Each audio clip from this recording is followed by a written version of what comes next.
Hello. Well, today starts my 2-month extravaganza leading up to all the holidays. I have made out a schedule. I think I'm going to try to do 2 a week to get some of my holiday recipes out there. So you can see I already did the oatmeal chocolate chip muffins, the pasta and cannellini. Today we're doing pumpkin bars. If you think of anything else you want, I could maybe substitute something. Let me know. Otherwise, this is going to be the schedule, I hope. Well, first on my great holiday tour is going to be pumpkin bars. It's basically pumpkin pie made into a cake. And as I told you before, always get pure pumpkin, or it'll say solid pumpkin or whole pumpkin. That means there's no spices in here. We're going to add our own spices. So for the base, we have 2 cups of sugar, 2 cups of flour, 2 teaspoons baking powder, 1 teaspoon baking soda, and 1/4 teaspoon salt, 2 teaspoons, I can't fit there, 2 teaspoons cinnamon, and 1 teaspoon pumpkin pie seasoning. Then we're going to put together in a separate bowl that 1 small can of solid pumpkin, 4 eggs, and 1 cup of oil. I also want to tell you I'm using a 12-inch by 17-inch sheet. You could use a little smaller, the cake would just be a little thicker, or you could use a little bigger, but you may have to increase the cream cheese frosting. Once you've measured everything out, this is really quite easy. I'm going to add the flour to the sugar. Then I'm going to add all the spices. These are all the dry ingredients. Stir this up a bit, and then it will be ready for the liquid ingredients. My camera's being a little temperamental today. It turned off so you didn't see me combining the liquid ingredients. What I did was I put the 1 cup oil, the small can of pumpkin, and the 4 eggs in here, and I whisked them together. Now I'm adding them to the dry ingredients.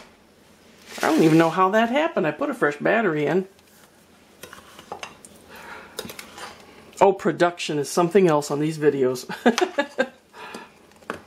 Now, I told Martin I'm going to have to start figuring out people to take this food to because it's just so much. I mean, he can eat some of this stuff, but he really wouldn't want to eat all of this that I'm going to be making in the next 2 months.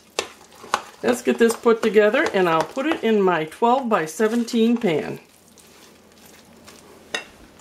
There we go, that's all set for the oven. You see these little ridges, they will still be there, so I try to work out as many as I can. It doesn't exactly even out like our other cake, because this is a lot denser. This is a 17 by 12 pan that I did not put any oil on or anything, because all the oil in the mixed. I'm going to do this 350 degrees for 25 minutes, but I'm going to check mine at 20 because this is thin.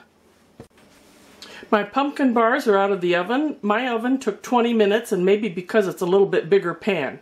But I'll let these cool, and then I'll put together the frosting. Well, the pumpkin bars have cooled, so now I'm going to do the frosting. I did sift the powdered sugar. You get a frosting that doesn't have lumps when you do that. And besides, I just like to use my sifter every once in a while.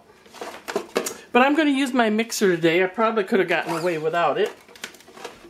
I have my 6 tablespoons of softened butter, my 3 ounces of softened cream cheese, and 1 teaspoon of vanilla, and I use my white vanilla. I use this Dancy's vanilla. It's quite reasonably priced, very reasonably priced. I get it on Amazon.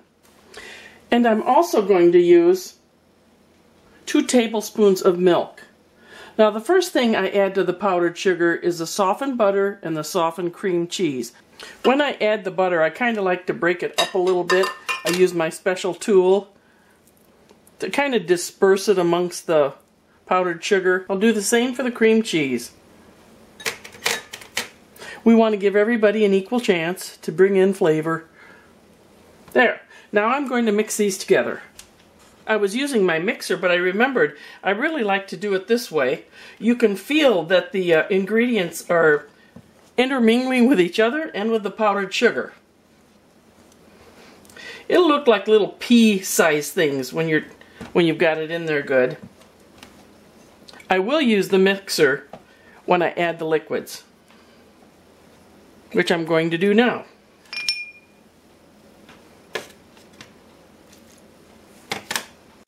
When you frost this top layer is moist and you can pick that up real easy and you'll have all kinds of crumbs. So you kind of have to have a light touch. And I try to intersperse it around so that I can finish up with frosting all the way around. See, I just picked up some crumbs. You have to be really careful putting this on. But you know what, really, if you have crumbs, who cares? Unless you want to make a show of it. And I'd kind of like to have it without crumbs, so let's see how I go here. So I want to show you a little more of that technique that I use. I'll put some here, kind of spread it out, and then it gives you a good clue as to how much you're going to be able to thicken this. I'll just do it here now, another spot over here, get that started. And we'll do the whole thing. Mission accomplished. Makes a nice big batch. It's really yummy and moist. This is for Martin. He just came down. He's going to go out hunting. This is a nice one. Give it a try. I know none of this will be lasting.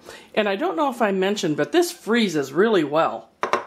Well, thanks for watching. Until the next time. Bye-bye. Freezing? It's not going to last that long.